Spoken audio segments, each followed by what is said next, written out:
Ya, ini alhamdulillah sudah ada penelpon ya yang akan mungkin bertanya juga ke Ustadz Riza Muhammad. Saya ingin langsung menyapa langsung dari Solo melalui sambungan telepon ada Pak Muhammad Sungkar. Pak Sungkar, selamat Halo. pagi. Assalamualaikum. Halo, Assalamualaikum Ustaz. Sabahul khair. Waalaikumsalam, Mbak Sungkar. Alhamdulillah, ana bi khair wa an. Kaifa haluk? Masya Allah. Alhamdulillah, sehat walabil afiyah. Pak Sungkar, Ustaz, apa yang ingin ditanyakan kepada Ustadz? Silakan. saya Singkat ingin tanya tentang zakat, Ustaz. Zakat itu boleh tidak disalurkan untuk pembangunan masjid?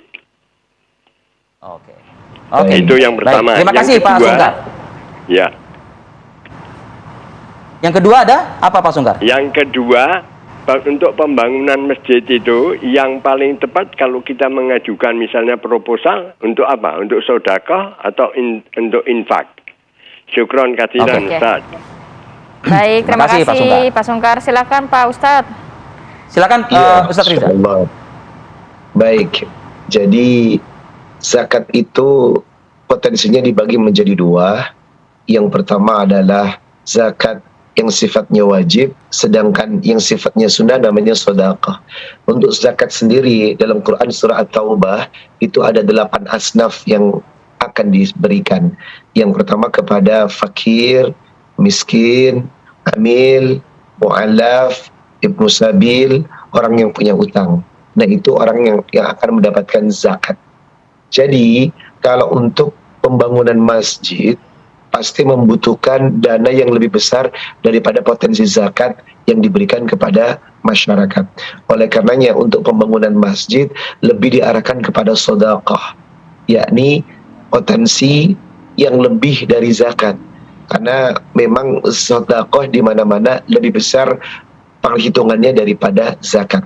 Sedangkan zakat syaratnya ada dua, harus memiliki haul dan nisab. Dia harus berusia setahun dan ketentuannya kadarnya pun telah ada. Jadi syaratnya lebih rumit daripada sedekah. Sedangkan pembangunan masjid itu membutuhkan uang yang tidak sedikit. Oleh karenanya sedekah lebih tepat digunakan untuk pembangunan masjid. Nah, yang kedua, bagaimana cara penggalangan dana yang tepat untuk pembangunan masjid. Nah, sebenarnya tidak perlu diminta kepada masyarakat. Masyarakat harus sadar diri. Saya sudah mengatakan di awal, wa aqimus shalah wa atuz zakah. Potensi zakat harus sama banyaknya, semangatnya seperti orang sholat.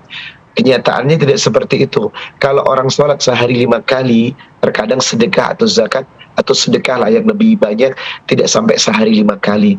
Kalau orang bisa membeli contoh paket data untuk internet 100.000, kadang cuma untuk kotak amal masjid 5.000 rupiah.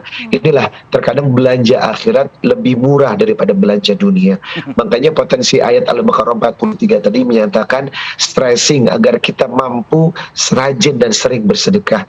Apapun yang sifatnya untuk kebutuhan Allah, harusnya kita lebih peka, baik itu kebutuhan masjid, sehingga tidak perlu orang-orang itu sampai minta di pinggir jalan melalui kotak amal, tapi orang sudah punya kesadaran kalau zakat atau sedekah adalah potensi yang membuat harta semakin berkah, hidup semakin melimpah, rezeki pun semakin banyak. Demikian.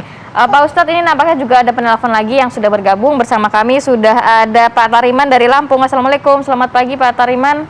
Silakan pertanyaannya Bapak. Assalamualaikum Pak Ustadz. Waalaikumsalam Pak Tariman. Waalaikumsalam. Ya, silakan. Silakan Pak. Pertanyaan saya, bagaimana bentuk sedekahnya orang yang tidak mampu tapi mereka saum? Terima kasih. Terima kasih Pak Tariman. Iya. Dijawabnya sekarang ya? Oke, langsung silakan Pak Ustadz. Baik, Masya Allah, sedekahnya orang yang tidak mampu. Kita kembalikan kepada Quran Surah Ali Imran ayat 133-134. Wasari'u ila maghfiratin rabbikum wa jannatin arduhas samawati wal ard wa'iddat lil muttaqin. Surganya Allah dan ampunannya Allah akan diberikan kepada hamba-hamba yang bertakwa seluas langit dan bumi. Siapakah kriteria pertama? Alladzina yunfikuna fis sarra'i wad dharra, orang yang berinfak atau orang yang bersedekah dalam keadaan lapang atau sempit. Nah, ini merupakan potensi yang luar biasa. Kalau orang dalam keadaan lapang bersedekah itu biasa, Bapak. Tetapi orang dalam keadaan sempit bersedekah, Masya Allah. Nah, pertanyaannya, bagaimana ke orang yang tidak mampu bersedekah? Yang paling rendah, senyum aja. Bukankah senyum itu sedekah, Pak? Jadi dengan senyum kita sudah memberikan kebahagiaan kepada orang lain. Inti dari sedekah itu adalah bagaimana kau bisa membahagiakan orang lain. Nabi berkata, la yu'minu ahadukum hatta yuhibba li akhihi ma yuhibbu li nafsi. Menganggap orang lain seperti kita dalam kehidupan kita. Nah, minimal dengan senyum. Nah, kalau ingin bersedekah dengan materi, tidak harus dengan jumlah yang besar, sesuai kemampuan kita. Seperti yang saya sebutkan di awal, kalau dalam keadaan sempit bersedekah, lebih dicintai Allah. Sebab apa? Sudah nggak punya uang, dia masih peduli kepada orang lain. Demikian. Masya Allah. Masya Allah. Itu sudah menjawab juga pertanyaan saya di segmen sebelumnya. Iya. Ya kan? Jadi jangan dilihat dari nominal atau besar kuantitasnya. Yang penting niat dan juga ikhlasnya ya. Betul ya. Baik, terima kasih banyak Ustaz, terima kasih Riza banyak ya. Muhammad sudah Ujangan berbagi pedomannya. pagi hari ini. Assalamualaikum, salam Berkah sehat buat semua selalu. ya. Amin, insya Allah. Ya. Assalamualaikum. Waalaikumsalam.